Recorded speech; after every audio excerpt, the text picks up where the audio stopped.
Good morning, or is it afternoon? Because, of course, since the last time we had this conversation, I'm not in Los Angeles. I'm in Scotland.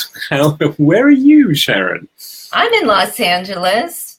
What time is it there? Is it night or afternoon? It's 4:42 in the afternoon. So yes, good morning if you're where Sharon is, and good afternoon if you're where I am. What a crazy 5 or 6 days it's been. Yeah, sounds like it. We apologize for missing out on Monday.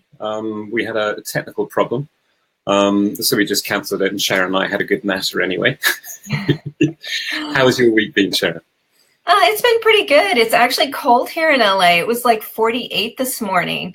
It's funny, my son's on the East Coast in Washington, D.C., and he says, "Oh, Mom, it's supposed to be 80 tomorrow." And I'm like, "It's only 48 here. It's been cold and windy." Yes, rest assured it's cold here. But I'm sure. beautiful. Sun's out, it's great. So, yes, it's been a rough time. My beloved Cavalier Spaniel passed away on Thursday morning. My mum was in for surgery, and you're just dealing with all these things, flying from the West Coast to Scotland, and it's knackering. I mean, it's taken me days just to catch up on everything else. And one of the what we're talking about today and on Friday is this. It's the physical component, physical aspect of grief, and this is what part 3 of the course, How to Heal Yourself When You're Grieving, addresses. So I guess, Sharon, over to you. Do you want to paint, just give us an introduction into this, and we'll just, part 3. Yeah, absolutely. The course talks a lot about the physical component because that tends to affect us more evidently, I think, than some of the other ones. We talk about the physical energy centers in the body. We talk how grief manifests in certain illnesses within the body. Anywhere from, like what I had, which was chest pains, to stomach aches, to headaches.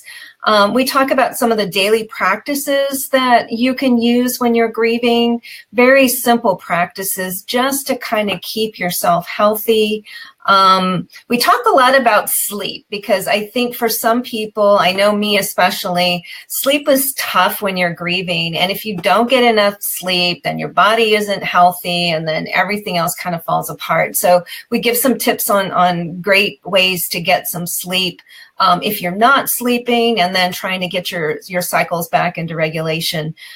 We talk about ways to, and it sounds ironic, but it's very important to relax and reduce stress when you're grieving. So that's kind of the overview of the part 2, part 3, the physical. Sorry, I don't even know. I must be in Scotland.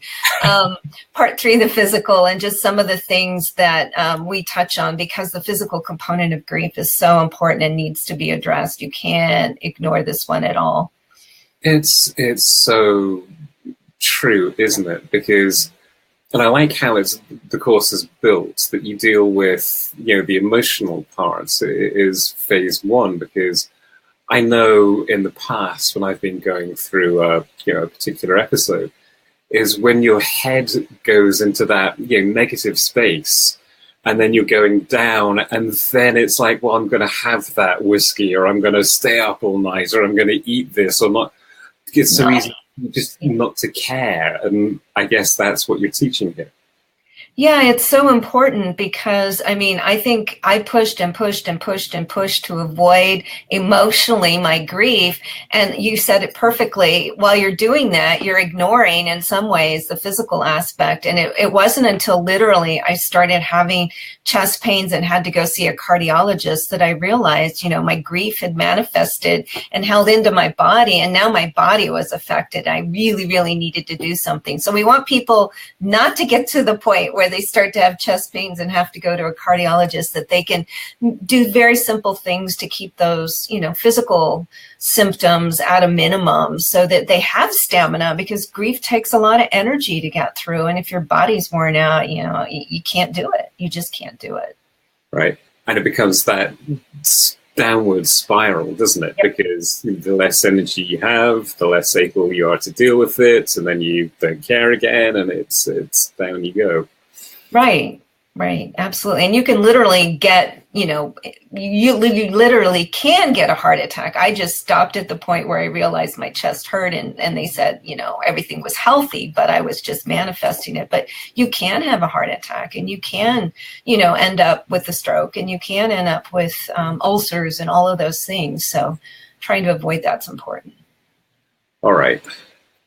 I think this is a super important one, isn't it? Because without your body, you ain't got anything, really, have you?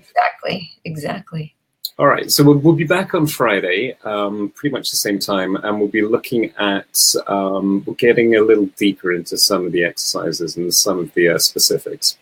As ever, Sharon's offering part 1 for free. Dip your toe in the water, see how you like it. Remember, it's an online course, so you can go at your own speed, at your own pace. We all have insane lives, and trying to fit in how to deal with your grief at the same time that you're managing everything else is challenging. And that's why it's set up this way, yeah? Yep, absolutely. Alrighty. We will see you on Friday. Sharon, take care. I will see you in a couple of days' time. All right, you too.